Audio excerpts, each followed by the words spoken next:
Hello, Tim again. Welcome to video number 2 of the 3 free videos. In the first video, I showed you something called combinations. It has a remote connection to probability. Probability is my favorite thing to talk about.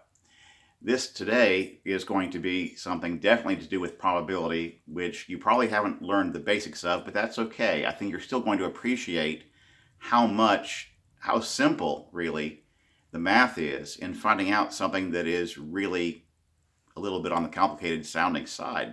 Let's look at this problem. Suppose that 75% of women taking pregnancy tests are pregnant. If there's a 2% rate of false positives and a 1% rate of false negatives, then what's the probability that a woman is pregnant if she tests positive? The first thing to do with a problem like this is to draw what I call a Venn diagram unit square. So I'm going to draw a square here,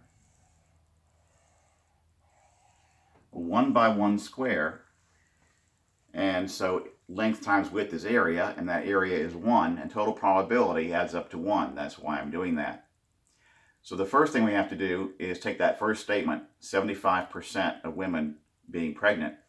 So we take this square and we cut it like so.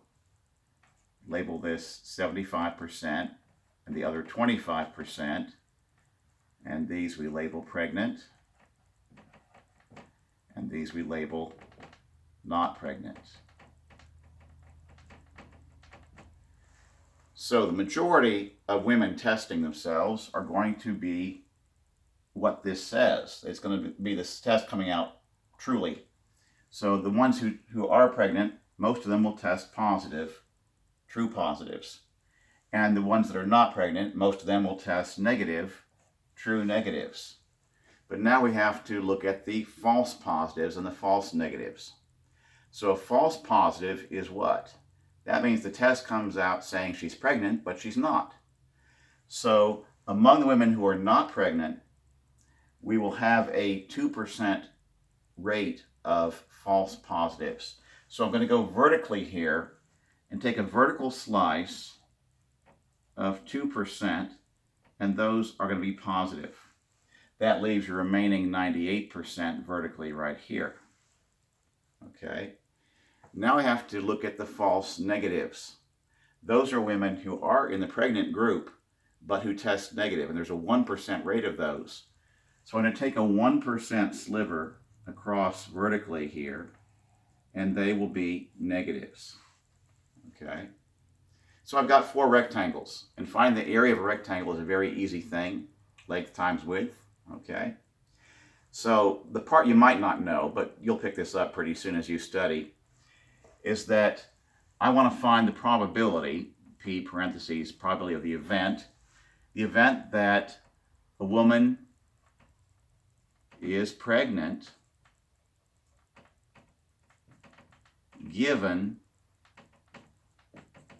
she tests positive.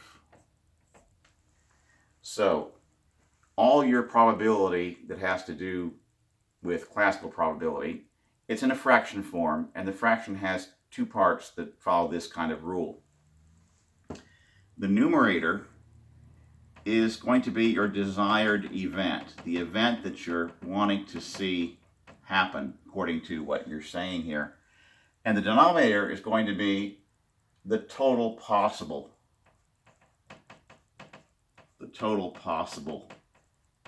outcomes, what covers all possibilities. So given that we know the woman is testing positive, we want to take all women who test positive. She's being chosen from those 2 groups. So that's going to be our denominator here. So let's come back over to our rectangles. The positives, the ones that are truly pregnant, we have 99% vertically here. So now you have 0.99 times 0.75 gives you 0.7425. Okay, so that's 74.25% of all the women who are testing themselves are truly pregnant. Then we have the ones that are testing positive who are not pregnant, the false positives. The area of that little rectangle there you can see is 0.25 times 0.02, and that is equal to 0.005.